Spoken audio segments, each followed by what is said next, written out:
கடல் கடந்து போய் ஒன்று வாணிபமோ இல்லை கல்வியோ கற்கக்கூடிய ஒரு நிலைகள் ஏற்படும். மேஷராசியை பொறுத்த வரைக்கும் ராகு வந்து ஒரு எதிரி, கேது வந்து ஓரளவுக்கு பரவாயில்லன்னு சொல்லலாம் கம்பேர்ட் டு ராகு. இப்போ டாக்குமெண்டேஷன் கையெழுத்து போடும்போதோ அனாவசியமான சண்டை சச்சரவுகள்லையோ வாக்குவாதங்கள் ஈடுபடக்கூடியதோ தவிர்க்க வேண்டியது ரொம்ப உத்தமமாக இருக்குது.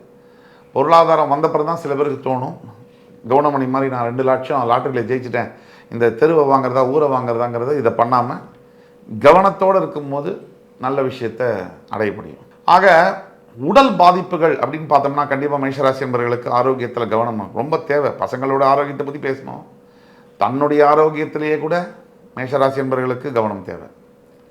இதில் எந்த இடத்துல கவனம் தேவை அப்படின்னா, பொதுவாக அடிவயிறு பகுதி, நெஞ்சு, நுரையீரல் சம்பந்தப்பட்ட விஷயங்களில் கண்டிப்பாக பாதிப்புகள் வரக்கூடிய வாய்ப்புகள் இருக்குது.